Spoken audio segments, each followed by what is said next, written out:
Have you ever picked up a skateboard and rode it? I did.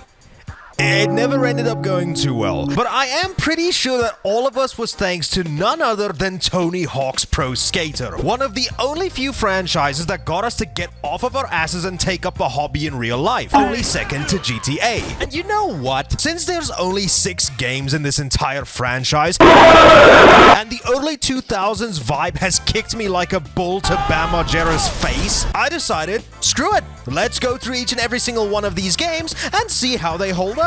And I probably should specify this. Because I like money, I mean since there's a lot of games under the Tony Hawk name, and since my schedule at the moment doesn't really allow me for essay-length videos, I'll probably be splitting these videos into separate eras, and maybe I'll just combine all of them into one massive video when all my bases are covered. So we're only going to be taking a look at the Tony Hawk's Pro Skater franchise in this video. So to start off this list... Now look, I think I'm gonna be real with you here, because I love lying on the internet. This game, from 1999, has aged. Who would have seen that coming? But upon me giving it a revisit all these years later, I'm still incredibly surprised at how well it holds up. Graphics for the time look great, despite everybody looking like a clay model that Notch wouldn't even want to touch. The flow and momentum still feels amazing, and the soundtrack is something that stands the test of time perfectly. I mean, specifically Dead Kennedy's Police Truck and Goldfinger Superman. I don't really know what other songs was included on the soundtrack. The only major problem I felt while returning to this game is you cannot manual. Yes, if there's one thing that's gonna piss on your revisit or first time visit to OG Tony Hawk's Pro Skater is the thing that later games in the series practically relies on to keep high combos going when you're on the ground. And it's just not here, which kind of baffles me, not just in a gameplay sense, but when it comes down to the actual sport of skateboarding. So how this game 20 years later couldn't implement something as basic as balancing your board on either its hind or front wheels is never gonna make any sense to me, considering that this game is capable of handling shit like special tricks and grinds that make you look like you're about to vandalize SpaceX. So how a manual was omitted in this extensive move list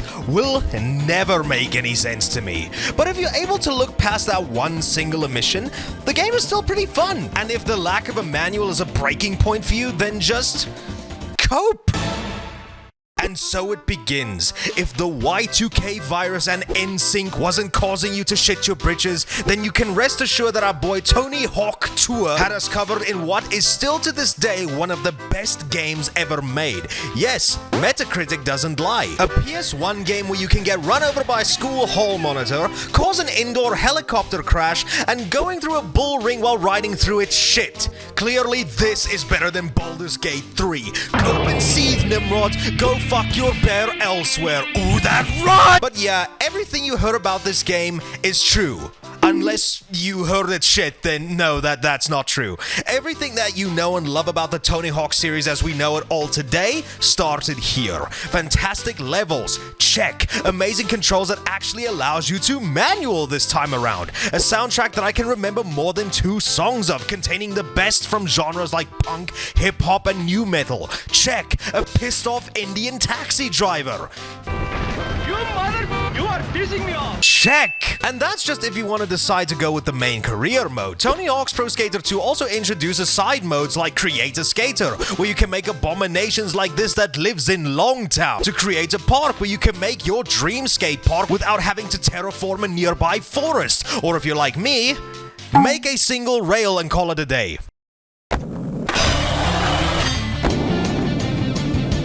Hire me, Neversoft, I'm available on weekend. And it even allows you to play a demo for another pro game that has nothing to do with skateboarding, but this was still around that time when games still came with demos in the actual game. So let this serve as a reminder to remind everybody how good we used to have it. And you can even Spider-Man. But all jokes aside, there is a reason this game became such a critical and commercial giant back in the day. And unironically, this is probably where I would suggest you start if you want to get your Tony Hawk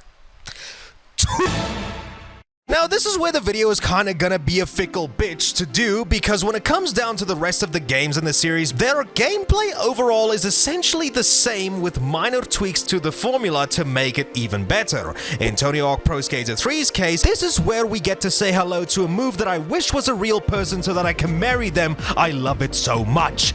The revert. You launch your ass high into the sky, pull off whatever move you want, and the second your board hits the floor, hit that R2 button and continue your kick-ass combo to your heart's content. I shit you not, reverts is the one component to these games that is required. It just gives you so many more opportunity to link tricks together to keep your combo going. Pretty much outside of just that one additional move, since we've moved on to the PS2, the game looks a hell of a lot better and runs at a consistent smooth 60 frames per second. The soundtrack kicks just as much ass like the previous games, with staples like Ace of Spades by Motorhead and 96 Quite Bitter Beings performed by the band that is part of a camp that I would suggest you not go to. Also, now with the higher powered system, there's a lot more shit that happens in these stages, like having actual NPCs around the map that also serve as the basis for some missions. And this game's other biggest addition, doing certain things to change the layout of the map.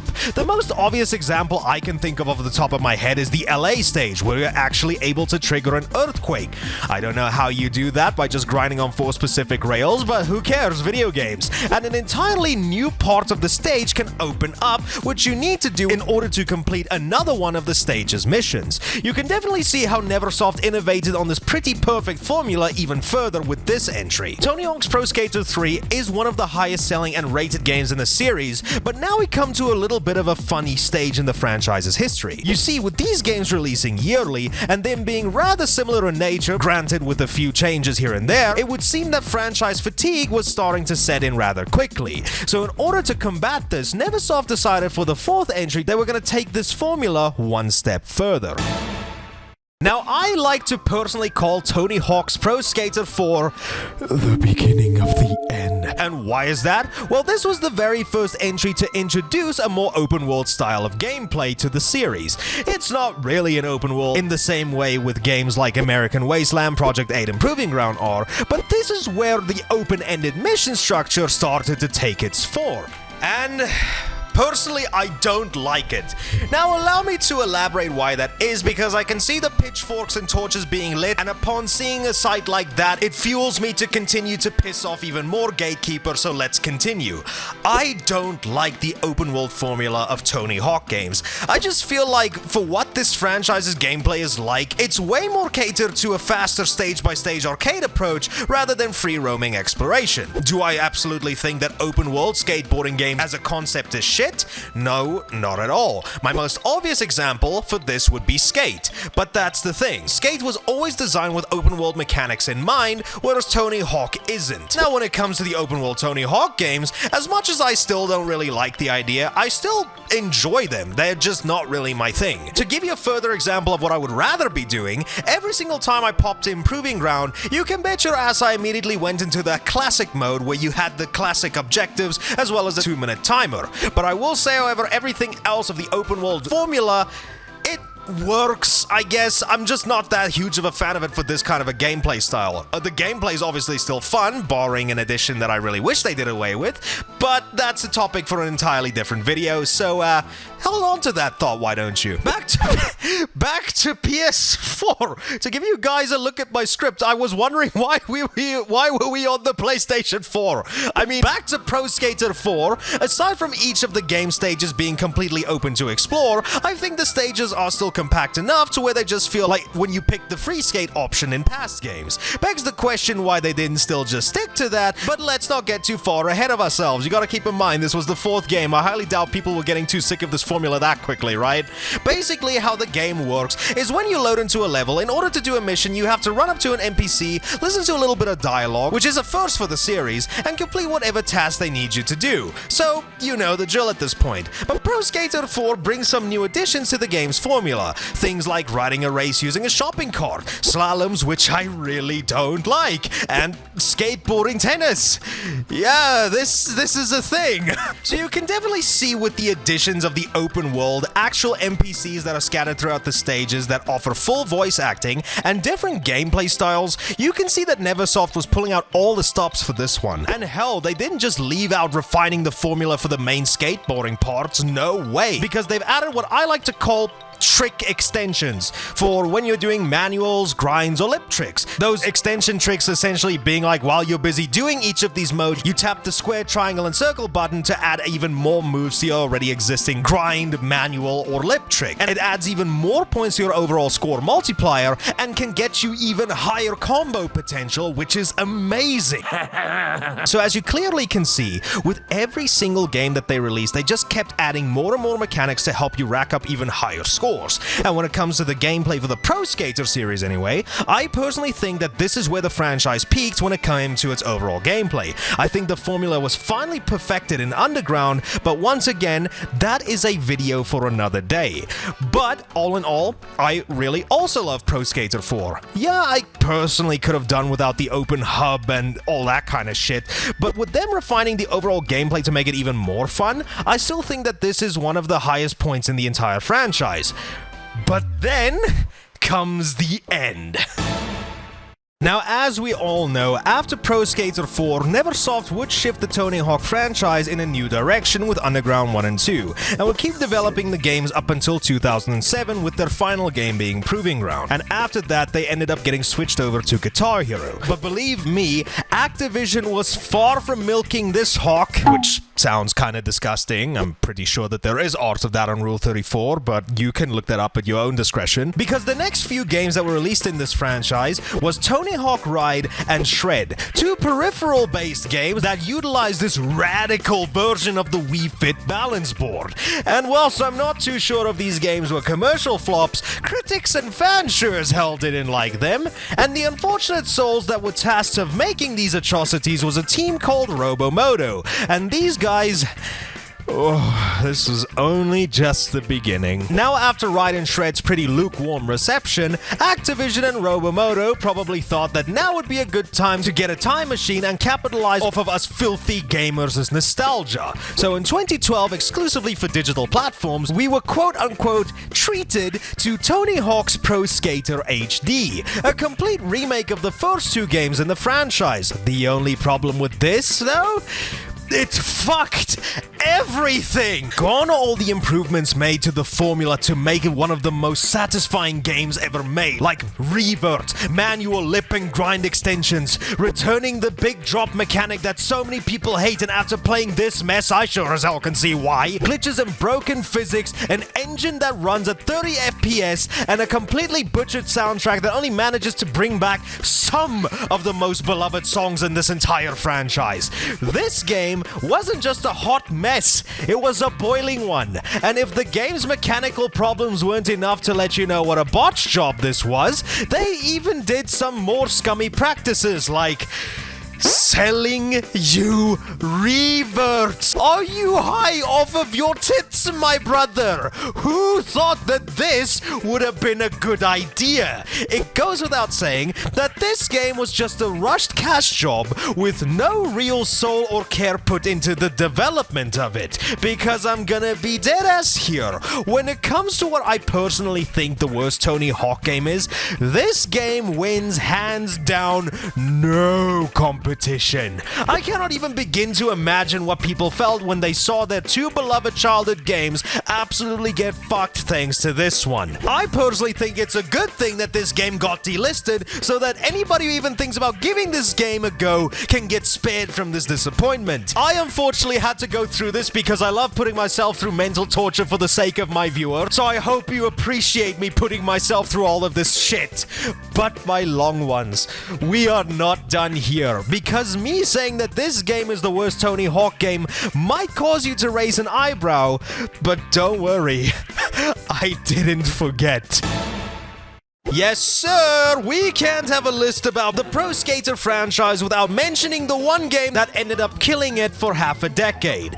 Now, Tony Hawk's Pro Skater 5 was set to be the real return to this franchise, and as I'm sure countless amounts of YouTube videos and reviews could tell you, this game went to shit hands down. But let me tell you, if I had to pick between this and Pro Skater HD, dude, no competition. I think I'd pick this game 10 out of 10 times. I'd rather die before touching HD again, which might spell my death much sooner because I might have to end up streaming this for everybody. So it was nice knowing everyone. Despite the fact that this game is still buggy as shit, has more or less the same exact problems with its physics engine, the game itself plays like a Tony Hawk game. Reverts included this time in-game and all of that.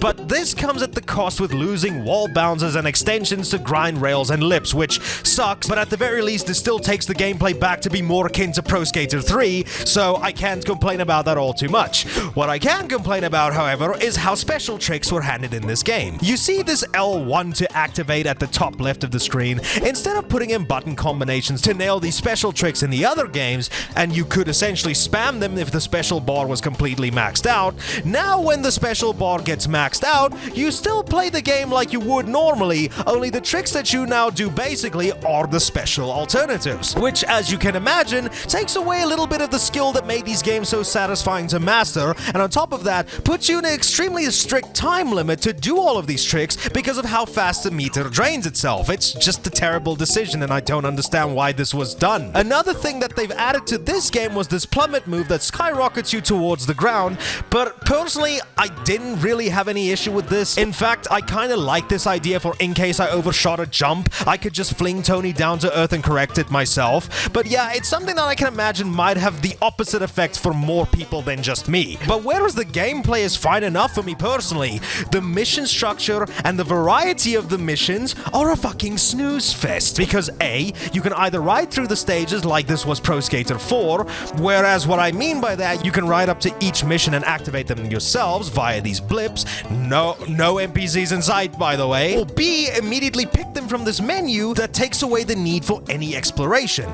Not like you would want to do that anyway. And these missions are just repetitive slogs. You either have to do your normal trick challenges, you need to do a bunch of tricks before Tony's head explodes, collect and deliver things scattered throughout the map, or the stupid target practice firing mode where you need to constantly ollie in order to shoot these targets. It's just so bad, and I really wasn't having any fun with any of these missions aside from the trick challenges, but that's always gonna be my favorite thing in a Tony Hawk game. And I just got completely bored to the point where I completely checked out because what the hell were the other stages gonna do to make it better? Now, honestly, it doesn't matter which game you play out of the two, Pro Skater HD and Pro Skater 5 are easily not just two of the worst Tony Hawk games, but two of the worst games I've ever played in my entire life. But thankfully, at the end of the day, there ended up being a light at the end of this tunnel, and that light was thankfully Pro Skater 1+2. The one game that brought a smile to my face every single time I booted it up from when it was released in 2020